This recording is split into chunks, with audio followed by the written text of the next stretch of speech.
Hello বন্ধুরা, আশা করি সকলেই ভালো আছো। তো আজ আমার সাথে ঘটে যাওয়া আরো একটি ঘটনা তোমাদের সাথে শেয়ার করব। কিভাবে কাজের লোক দেখিয়ে আমাকে ফাঁসানো হয় সেই সবকিছুই তোমাদের সাথে আজকে শেয়ার করব। আর আমার সাথে যে ফ্রডটা হলো তোমাদের সাথে যেন না হয় সেই জন্যই আমি এই ভিডিওটা করছি। তো ভিডিওটা স্কিপ না করে সম্পূর্ণ দেখতে থাকো। আমি সবকিছু ডিটেলস তোমাদের বলবো, কিভাবে কি করেছে, আমাকে কিভাবে কাজে জয়েন করিয়েছে, সবকিছু তোমাদের সাথে আমি শেয়ার করবো আজকে। সময় নষ্ট না করে চলো ভিডিওটা শুরু করা যাক। বন্ধুরা, গ্রাজুয়েশন কমপ্লিট করার পর আমার কাজ করার প্রতি একটা আলাদা নেশা চলে আসে। কাজ করে টাকা ইনকাম করব, এই জিনিসটার প্রতি একটা নেশা চলে আসে। সো আমি যেখানে অনলাইনে যা পাই সমস্ত জায়গায় অ্যাপ্লাই করতে থাকি। কিছু ফর্ম পেলাম, সেটা অ্যাপ্লাই করে দিলাম। তারপর ওই যে অ্যাপটা আছে ওয়ার্ক ইন্ডিয়া, নকরি, ওরকম যে অ্যাপগুলো আছে না, আপনা, তারপর লিঙ্কডইন, এসব জায়গায় আমি প্রোফাইল তৈরি করি এন্ড কাজের জন্য অ্যাপ্লাই করি। সেখানেও অ্যাপ্লাই করার পর আমার কাছে অনেক জায়গা থেকে কাজের জন্য কল আসে, বাট সেগুলো আমি রিজেক্ট করে দিই। তো এই কিছুদিন আগেই 20 তারিখে আমার কাছে একটা কল আসে। তো একটি মহিলা ফোন করে, তিনি বলেন যে ডাটা এন্ট্রির কাজ আছে, আমাদের কোম্পানির নিয়োগ করা হচ্ছে। তো 500 খানা রেজিউম 5 দিনের মধ্যে কমপ্লিট করতে হবে। তো তুমি কি করবে? আমি বললাম যে 500 খানা রেজিউম 5 দিনের মধ্যে তো ইজি কাজ, হ্যাঁ করাই যায়। তো আমি বললাম যে হ্যাঁ আমি করবো। তারপর উনি বললেন যে ঠিক আছে, তাহলে তোমার নাম, অ্যাড্রেস সবকিছু আমাকে আমার হোয়াটসঅ্যাপ নাম্বারে পাঠিয়ে দাও, আর তোমার আধার কার্ডটাও পাঠাও, কারণ তোমার নামে রেজিস্ট্রেশন হবে। তো আমি সবকিছু পাঠিয়ে দিলাম তাদেরকে, আধার কার্ডও পাঠিয়ে দিলাম, যেটা আমার পাঠানো উচিত হয়নি। তো বাট এটা আমি পরে বুঝতে পেরেছিলাম যে আমার আধার কার্ডটা দেওয়া উচিত হয়নি। আগে প্রথমে আমাকে যাচাই করে নেওয়া উচিত ছিল যে আদৌ কোম্পানিটা আছে কিনা। তো এবার আধার কার্ড আর এই সবকিছু আমার ডিটেলস দিয়ে দেওয়ার পর ওরা একটা লিঙ্ক পাঠায়। সেই লিঙ্কটা দেখে আমার মনে হলো, ডোমেন নেমটা দেখে মনে হলো যে ঠিকই একটা ডোমেন নেম। সো ক্লিক করলাম। ক্লিক করার পর ওরা কল করলো, বললো যে স্যার আমি কলে আছি, আপনি লিঙ্কটায় ক্লিক করুন। আমি লিঙ্কটায় ক্লিক করলাম, একটা লম্বা একটা ফর্ম এলো। আমি বললাম যে ঠিক আছে, আমি ম্যাডাম আমাকে একটু পড়তে দিন। বললো যে স্যার আপনি পরে পড়ে নেবেন, আপনি আগে নিচে গিয়ে সিগনেচারটা করে দিন। আমি বললাম যে হ্যাঁ সিগনেচার করছি, বাট আমাকে একটু পড়তে দিন না।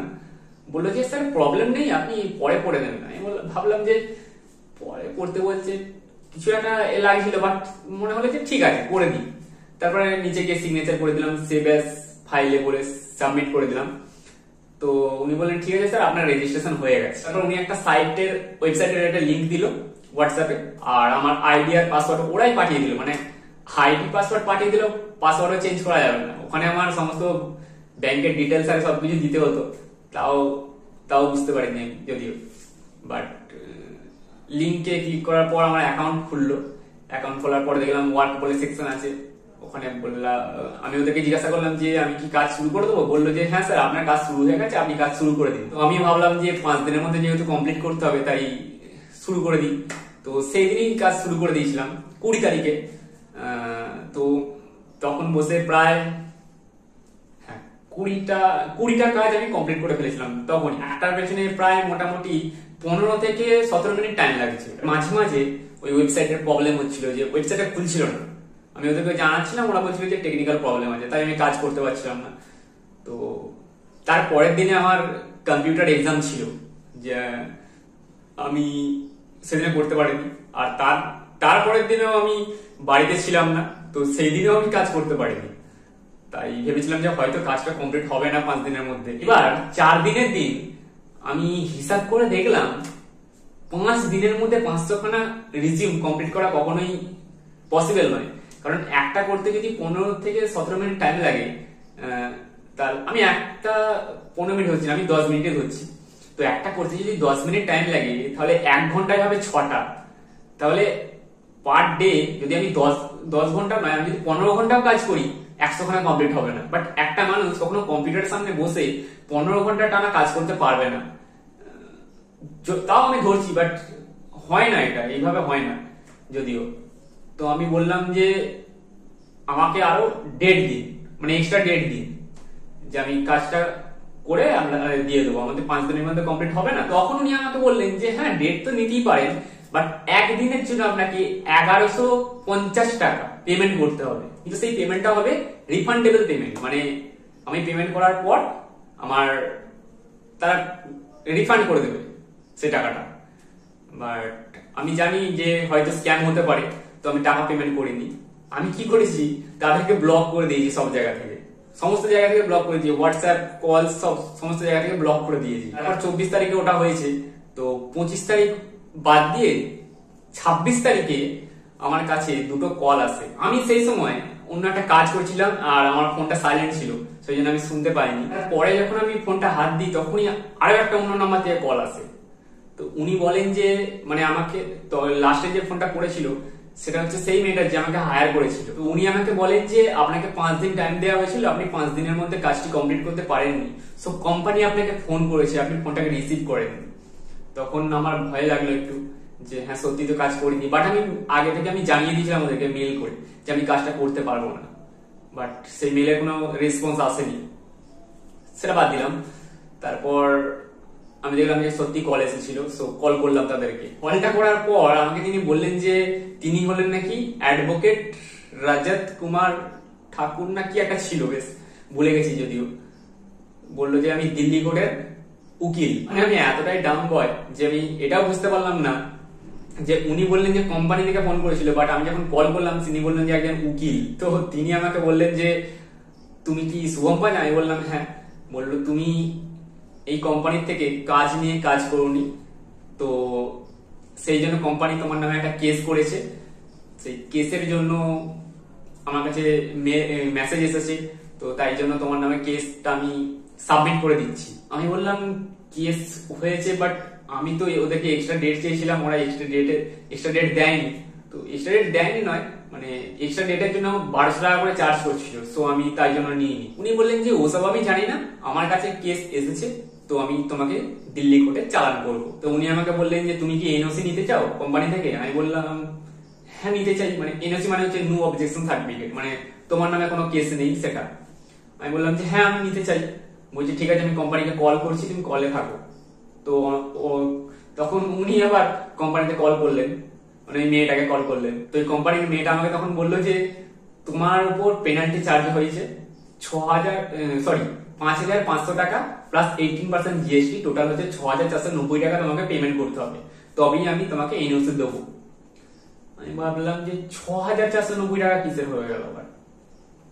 উনি বললেন যে তুমি যে কাজ করোনি তার জন্য পেনাল্টি চার্জ হবে, কিছু করার নেই, না হলে তোমাকে আমি কোর্টে কেস করবো। তো কোর্ট কেস, পুলিশ কেস এইসবে সাধারণ মানুষের মতো আমিও ভয় পাই খুব, তো খুব ভয় পেয়ে গেছিলাম। আমাকে বললো যে ঠিক আছে তুমি তাড়াতাড়ি পেমেন্টটা করে দাও, তোমার নামে এনওসি আমি সঙ্গে সঙ্গে দিয়ে দিচ্ছি, তুমি হ্যাসেল ফ্রি হয়ে যাবে, আর চিন্তা থাকবে না তোমার।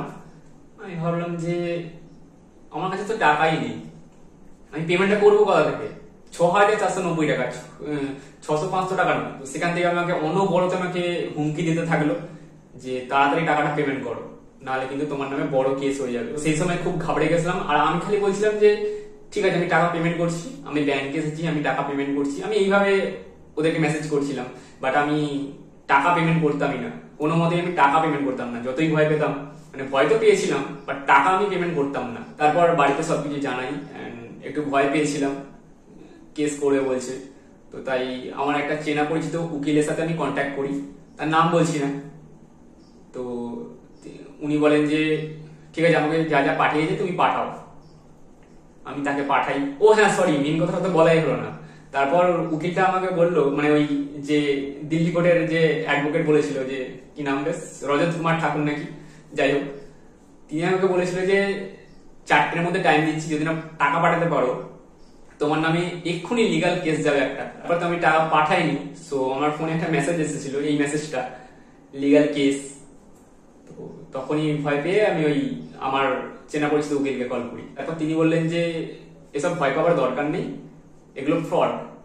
আমি ভাবলাম যে ফ্রড, বললো যে হ্যাঁ এত ভয় পাওয়ার দরকার নেই, ওরা ভয় দেখাচ্ছে শুধু, টাকা যেন পেমেন্ট না করি। আমি বুঝতে পারছি তোমাদের একটু হয়তো বোরিং লাগছে, বাট শেষ অব্দি দেখতে থাকো, মানে কোম্পানির নাম, ডিটেলস, নাম্বার সবকিছু তোমাদের জানাবো, তো ভিডিওটা উইদাউট স্কিপ দেখতে থাকো। তারপর অনবরত আমাকে কল করার চেষ্টা করে নানা রকম নাম্বার থেকে। আমি তো যতই আমাকে এরা এই আমার চেনা পরিচিত উকিলটা সাপোর্ট করুক, বাট আমি তো একটু ভয় পেয়েছিলাম।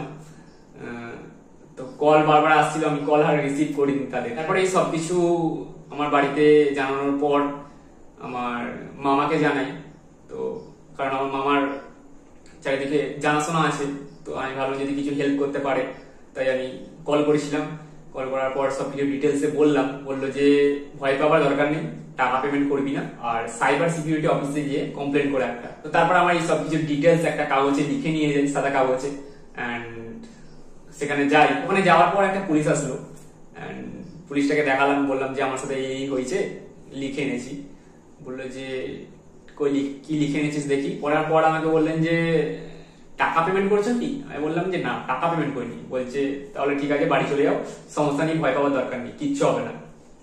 আমি ভাবলাম যে একবার একটু ভালো করে দেখুন না, কারণ আমার মেসেজ করেছে, লিগাল নোটিশ করেছে। তো দেখলো, দেখার পর ইন্টারনেটে সার্চ করে দেখলে ওদের সব তো কম্পিউটারে দেখলো যে হ্যাঁ সত্যি এই সেকশন আন্ডার সেকশন 72, 73 এর কেসগুলো সত্যি আছে। তো উনি বললেন যে ঠিক আছে, আমার সাথে উপরে চলো। তো উপরে তাদের অফিস ছিল, মেন অফিস, এন্ড বড় বড় অফিসাররা ছিল, সেখানে নিয়ে গেল আমাকে। তো বললো যে কি হয়েছে, বললো যে এই হয়েছে। তারপরে লিখে নিয়ে গেলাম, সেটাও দেখলো ওরা, মানে বড় বড় অফিসাররা, তারাও দেখলো সবাই মিলে। বললো যে এগুলো ফ্রড, ভয় পাওয়ার দরকার নেই, রোজ হয়, রোজ এত। আর ওরা শুধুমাত্র খালি কলেজ স্টুডেন্টদেরকেই টার্গেট করে, আর এরকম কল করে এরকম ফাঁসায়। আর আমি যদি কাজ করতামও, ওরা কাজের ভুল বার করতো আর বলতো যে কোম্পানির লস হয়েছে, তারপর টাকা পেমেন্ট করতে বলতো। আর যদি এই 6,490 টাকাটাও পেমেন্ট করে দিতাম, তারপরেও তারা টাকা চাইতো, বলতে লেট পেমেন্ট করেছে তার জন্য টাকা দিতে হবে, পেনাল্টি চার্জ লাগবে। তো এইসব সবকিছুই হলো। বললো যে টাকা পেমেন্ট করুনি, সব থেকে বুদ্ধিমানের কাজ করেছো, যেটা টাকা পেমেন্ট করুনি 1 টাকাও। কারণ অনেকে ভয় পেয়ে, টেনশনে, ডিপ্রেশনে টাকা পেমেন্ট করে দেয়। তারপর বললো যে কি কি নাম্বার থেকে কল করেছে, আমাকে সেই নাম্বারগুলো দাও। তারপর সেই নাম্বার থেকে কল করে, আর বললাম না, সেখানটা অনেক কিছু ফোন করে তাদেরকে বলে, তো তারা ফোনটা কেটে দেয়। তারপর উনি বলেন যে ভয় পাওয়ার দরকার নেই, যে নাম্বার থেকে ফোন করুক নাম্বারগুলো ব্লক করে দেবে, তোমার নামে কেস করতে পারবে না, কারণ এইভাবে কেস হয় না। এই যে আমাকে বলেছিল যে পেনাল্টি চার্জ যে দিতে হবে 6,490 টাকা, এই পেনাল্টি চার্জ তার উপরেই করা যাবে যে পেনাল্টি দেওয়ার যোগ্য, সবার উপর পেনাল্টি চার্জ করা যায় না। আমি সেই পুলিশগুলোকে বললাম যে আমাকে বলছে যে আধার কার্ড বন্ধ করে দেবে, আমি কোথাও কাজ পাবো না, আমার অনেক কিছু ডিটেলস তাদেরকে দিয়েছি, তো তাই ভয় লাগছে। বলছে ওসব ভয় পাওয়ার কোনো দরকার নেই, আধার কার্ড কেউ কখনো বন্ধ করতে পারবে না, কারোর ক্ষমতা নেই আধার কার্ড বন্ধ করা। ওদের নামে আমি একটা এফআইআর কমপ্লেন করলাম। আর এই পুলিশগুলো বললো যে তোমাকে যে যে নাম্বার থেকে ফোন বা SMS করেছি, সেই সব নাম্বারগুলো আমাকে লিখে দিয়ে যাও। তো তাদের কথা মতো আমি সব নাম্বারগুলো লিখে দিলাম। আর সত্যি বলতে আমি একটা কথা বলতে চাই যে এই সাইবার সিকিউরিটি অফিসে যে যে পুলিশ অফিসার গুলো ছিল, তারা সত্যি বিশাল, মানে সিরিয়াসলি এরকম সাপোর্টিভ দেখিনি আমি।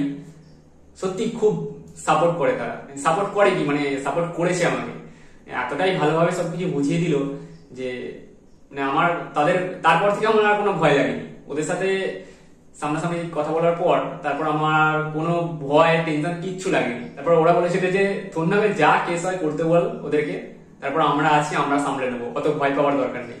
তো তাদের প্রতি সেদিন আমার একটা খুব আলাদা রেসপেক্ট চলে এসেছিল, কারণ তারা খুবই হেল্প করেছিল আমাকে। হ্যাঁ বন্ধুরা, এটাই বলেছিল যে তোমরাও কখনো এই কাজের প্রলোভনে পড়ে কখনো এরকম ফাঁদে পা দিও না। এই ডাটা এন্ট্রি কাজ মানে 90%ই ফ্রড হয়, যে কারণ আমাকে তারা কোয়ালিফিকেশন কি, আমার কাছে কম্পিউটার আছে কি না, সেসব কিছুই জিজ্ঞাসা না করে আমাকে সরাসরি নিয়োগ করে দিয়েছিল। তো সেদিন বাড়িতে এসে আমি অনেক রাত অব্দি এই বিষয়ে রিসার্চ করি, অ্যান্ড ইউটিউবে এই রিলেটেড ভিডিও একদম মানে ভর্তি। তোমাদের এই যে দেখতে পাচ্ছ, এই রিলেটেড ভিডিও ভর্তি, মানে অনেক সময়ের সাথে এই সেম জিনিস হয়েছে। এই সেম ফ্রড, একটা উকিল কল করে এরকম ভয় দেখায়, আর কোম্পানি থেকেও ভয় দেখায়, বাট তারা কিছুই করতে পারবে না। তোমাদের সাথে যদি এরকম কখনো সাইবার অপরাধ হয়ে থাকে, তোমরা সরাসরি কিছু না করে, কিছু না ভেবে আগে তোমাদের নিয়ারেস্ট সাইবার সিকিউরিটি অফিসে যাবো, সেখানে কমপ্লেন করে এসো। হ্যাঁ, আর একটা কথা তোমাদের বলা হয়নি, আমি বলেছিলাম যে ওই যে 1200 টাকা দিতে হবে এক্সট্রা একদিনের জন্য, ওই 1200 টাকাটা আমার মাইনে থেকে কেটে নেবে। ওরা বলেছিল এইভাবে মাইনে থেকে কাটা যায় না, এইভাবে কোম্পানি এটা এগেনস্টে, ওইভাবে হয় না। তো হ্যাঁ, মানে ওদের মেন মোটিভ কাজ করানো নয়, ওদের মেন মোটিভ হচ্ছে তোমার থেকে টাকা নেওয়া। ওরা শুধু কলেজ স্টুডেন্টদেরই টার্গেট করে, কারণ কলেজ স্টুডেন্টরাই কাজের প্রতি একটা নেশা থাকে, প্রত্যেকের কাজের প্রতি একটা নেশা থাকে, যে আমাকে কাজ করতে হবে, আমাকে কিছু একটা করতে হবে জীবনে। তো তাদেরকেই তারা টার্গেট করে, অ্যান্ড অনেক টাকা স্যালারি দেবে, এটার একটা দেখায়। তো এভাবেই তারা অনেক ইনোসেন্ট স্টুডেন্টদের ফাঁসায় এন্ড তাদের থেকে অনেক সময় থেকে টাকা নিয়েও নেয়, কারণ অনেকে ভয় পেয়ে টাকা পেমেন্টও করে দেয়। ওরা যে আমাকে সমস্ত কিছু আমাকে সাইন ফাইন করে দিয়েছিল, সবকিছু ফেক, মানে যা যা ওদের আছে সবকিছু ফেক। ওদের যে ইংলিশে যে গ্রামার, মানে গ্রামারের তো আর কথা বললাম না, যে কত জায়গায় যে বানান ভুল আছে এটা আর বললাম না। ও হ্যাঁ, তোমাদের তো কোম্পানিটার নামে কিছু বলাই হলো না। কোম্পানি তো নয়, মানে ফেক কোম্পানি। কোম্পানিটার নাম হচ্ছে দি গ্রো জব কোম্পানি। আর আমাকে যে নাম্বার থেকে ফোন আসে সেগুলো হচ্ছে এইগুলো সব, আমাকে মেসেজ কল এই সব নাম্বার থেকে কল আসে। ওই যে ফেক জালি উকিল যার নাম কি বেশ, হ্যাঁ রজত কুমার ঠাকুর নাকি, ওর নাম্বার হচ্ছে এটা। তোমরা এই নাম্বারগুলো যা খুশি তোমাদের যা মনে হয় তোমরা করো। এরকম অনেকের সাথেই করেছে এরা, কারণ এদের এটাই কাজ। ভয় পেও না আর বি কেয়ারফুল। তো এখানে এই ভিডিওটা শেষ করছি, দেখা হবে আরো একটি অন্য ভিডিওতে। Till then stay happy, stay safe and be careful. By.